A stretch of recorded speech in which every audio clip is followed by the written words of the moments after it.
Hello, Route 66. We're not meeting in person today, but I hope that you will spend some time over the Labor Day weekend learning a little bit more about God's love through his son Jesus. We're going to be discussing a very interesting passage in Luke that I have heard many times but didn't quite understand. Hopefully, today you'll understand this a little bit better and let's have some fun. But first, I would love to start us off with a beautiful rendition of the song, Because He Lives.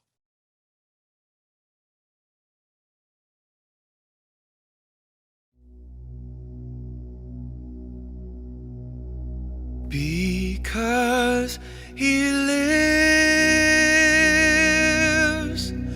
I can face tomorrow.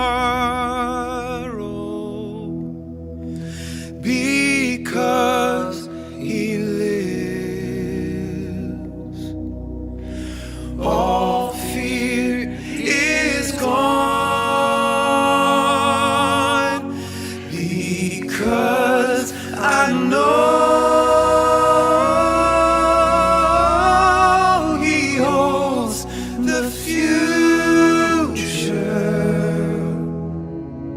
and life is worth the living just because he lives. Because he lives, I can face tomorrow. Because he lives, all fear is gone. Because I know he holds the future, and life is worth the living just because he lives. And life is worth the living just because he lives.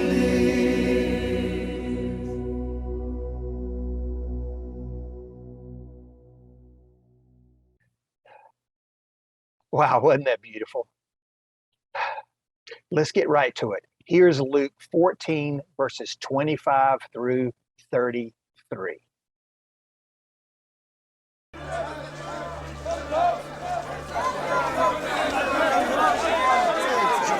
And there went great multitudes with him, and he turned and said unto them, If any man come to me, and hate not his father, and mother, and wife, and children, and brethren, and sisters, yea, and his own life also, he cannot be my disciple. And whosoever doth not bear his cross, and come after me, cannot be my disciple.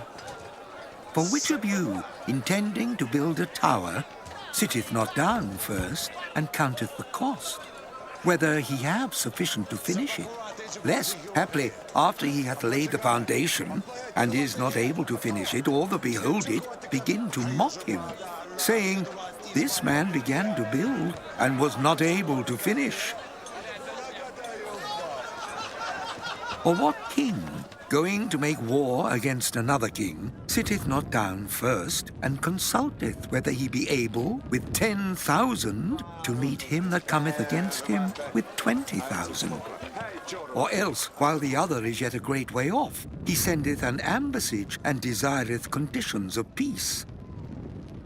So, likewise, whosoever he be of you that forsaketh not all that he hath, he cannot be my disciple. Salt is good, but if the salt have lost his savour, wherewith shall it be seasoned? It is neither fit for the land, nor yet for the dunghill, but men cast it out. He that hath ears to hear, let him hear. Whoa, back up there. Did he say hate your family? That is very interesting. I heard a sermon by Tim Keller just this week that helps me understand this passage a little bit better. So I'm going to break it up into two different pieces of that sermon. The first one, where he talks about the family structure and that Jesus is not a tame lion. Check this out. Let's look at the range. Father, mother, wife, children, brothers, sisters. Now, what is all that? In a patriarchal, family-oriented society, this is basically the course of your life. Your life completely revolves. It's a little different. Don't forget, you got to be careful when you're in a Western, secular, individualistic society and you misunderstand some of these statements. What Jesus is saying is he's just laying out the way your life is supposed to go. And this is what everyone's life consisted of. Your life revolved around your own family and your extended family, and basically, those of you who are from more traditional cultures or whose parents are from more traditional cultures, you know how vastly more important the family was to everything that happened in your life. You never disgraced your family, you never moved away from your family, you never married somebody your family didn't want. You know that, right? You understand that? But here's what Jesus is saying. Jesus is looking at the agenda, the normal agenda of a person's life. And what he is saying is, you have to be willing to kiss it all goodbye, or put it another way. He's saying, don't you dare come to me with your agenda for your life, with your outline of what you want your life to be, and then try to fit me in. I will not be used. Don't come to me because, now this is scary, is it not? Look, don't come to me because you want to be a better husband, or a better wife, or to have a happy family. Don't even come to me because you just want a happier life or a more fulfilled life. I will not be used. You must come to me for me, myself. You have to be willing to kiss any of this stuff goodbye. Put it another way. What better way could Jesus Christ have said than to say, you must hate your father, mother, brother, sister, wife, child. What better way could he say, don't come to me because I'm relevant. Don't come to me because I'm relevant. Don't come to me because I'm exciting. Don't come to me because I'm fulfilling. Don't come to me because I'll make you a better citizen. Don't go to Christianity in order to have a better society. Come to me for me, myself. Oh, he's saying, I will be the most relevant thing. I will be the most thrilling thing. I'll be the most fulfilling thing you ever could see, but not if you come to me as such. You've got to come to me just for me. You've got to come to me because I'm true, not because I'm relevant, though I am relevant. You've got to come to me because I'm a burning joy and strength, because I am. Because I'm your Lord, your true Lord, your true life, your true way, your true end, period. And therefore, what Jesus is saying, he says, don't come to me with your, this is the way it goes. Father, mother, then you move on to wife and child and your extended family. He says, I am not a tame lion. In the Narnia Chronicles, C.S. Lewis's fairy tales for children, there's this one place where the little girl hears about Aslan, the lion, and she says, ooh, a lion. Is he safe? And what's the answer? You know the answer, most of you, because I've quoted this so often. Is he safe? And the answer is safe. Who said anything about being safe? Of course he's not safe, but he's good. He's the king, I tell you. Now what Jesus Christ is saying here is, I am not safe, but I'm good. He says, you've got your life outlined ahead of you. Don't fit me into your life. Don't make me the means and your life the end. Your life is the means and I am the end. When you come to me, you're not my disciple unless you come to me and say, I'm with you, whatever. Okay? That really helped me when I heard it for the first time, and I hope it helped you. But let's get to this hate thing. Actually, this passage is not about hate at all. It's about love. Listen to what Tim Keller says about the hate being love. It's really, really fascinating. I'm going to tell you this point. Let me just go into this word hate for a second. Why would he choose this word hate? Most people look at this word and you kind of know what he's getting at, right? First of all, I don't think anyone seriously believes that Jesus Christ was saying here that you should hate in the sense of being actively hostile to these people. Jesus says, love your enemies. Jesus on the cross was saying, Father, forgive them. Jesus says you're not allowed to even hate the wicked, right? And so how in the world could he be talking this way about your family? No, he's not using the word hate in the normal sense, the common sense of being actively hostile. Here's the interesting thing. In Semitic usage, in the Bible, the word hate can mean, hate actively, but it also can mean hate comparatively. It can mean hate actively, but it can also mean hate comparatively. The best example of this is actually in Genesis 29. Some of you know the story. It was about Jacob. And Jacob had two wives, Leah and Rachel. And it says twice in that passage in Genesis 29 that Jacob loved Rachel, but he hated Leah. Twice. Now, if you actually go back into your modern translations, it won't use the word. That's what the Hebrew word is, though, hate. Why? Does that mean when it said he hated Leah, does that mean he actively hated her? No. Because in verse 31, it actually says, in verse 30, it actually says he loved Rachel more. And what that means is he hated Leah not actively, but comparatively, compared to how he loved Rachel. His love for Rachel was so incredibly great that the way his treatment of Leah looked by, even though it wasn't mean or anything like that, he didn't curse her and he wasn't unkind to her, he was perfectly affectionate, but compared to Rachel, his attitude toward Leah was like hate. Now, you didn't realize, I started meditating on this, I started reflecting on this, and I suddenly realized what Jesus is saying here. And this is a very, very, very searching test. Jesus is saying what he wants out of disciples, what a disciple is. What is he saying here? He is saying, I want you to love me. What he's saying is this. Look at these kinds of loves. Father and mother. That's what the Greeks called storge love. Familial love, familiar love, affection. Then look at wife. Okay, that's erotic love. Then look at child. That's another kind of love. You love your child in a different way than you love your parents. You love your child in a different way than you love your spouse. And then there's brothers and sisters. That might not be siblings. That just might be friends. But here's what Jesus is doing.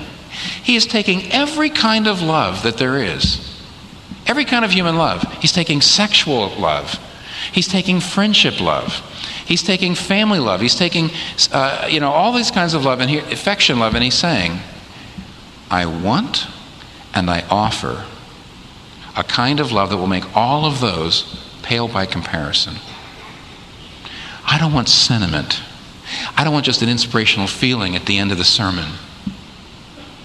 I want a love as real as your love for your wife or your husband, as real, as passionate, as interactive, as delightful, and then so much more that it makes every other kind of human love pale by comparison.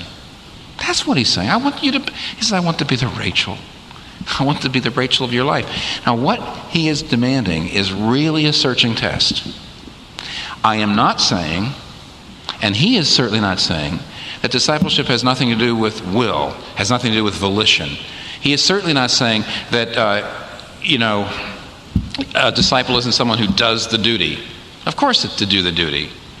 The whole idea of going to the cross it means I'm doing what it takes no matter what. Of course there's volition, of course there's duty and there's obligation, of course there's obeying in spite of your feelings, but that's not the heart. That's not the heart of what it means to be a disciple. Jesus is actually saying, you're not a disciple unless you're emotional about me. Crazy thing for a Presbyterian minister to say, but I want to back it up. He's saying, love me. That's the reason for this strange word choice. You say, well, I know. What he means is, put me first. Yeah, of course that's what it means. He's saying, I need to be more important than your father, your mother, your wife, your child. Of course, but he doesn't say it that way. He could have said it that way. There's other places where he does. There's plenty of places where he says, I need to be more important. But he's not talking just about importance. He's not just talking about priority. Of course he is, but it's something more. He says, I want love. I want us to interact in love. I want you to have a sense of my embrace. I want to have a sense of communication. I want delight. I want closure. This is really remarkable. Well, thank you for listening. I hope it was as helpful to you as it was to me to hear this verse from a different perspective and have somebody wonderful like Tim Keller explain it. Instead of a prayer to close this morning, let's have one more song. This is an incredible rendition of a very familiar hymn, Great is Our Faithfulness.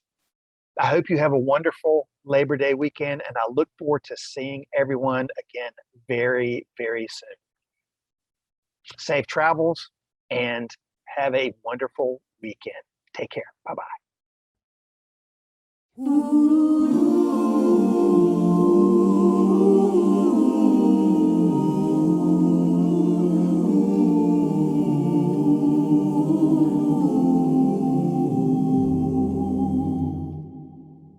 Great is thy faithfulness, O God, my Father.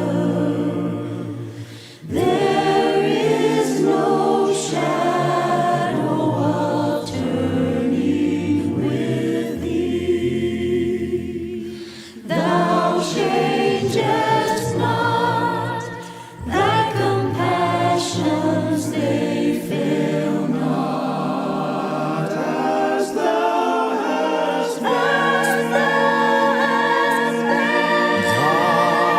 Forever wilt be.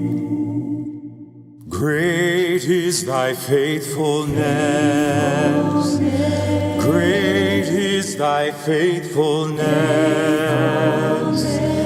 Morning by morning, new mercies I see. Great is thy faithfulness.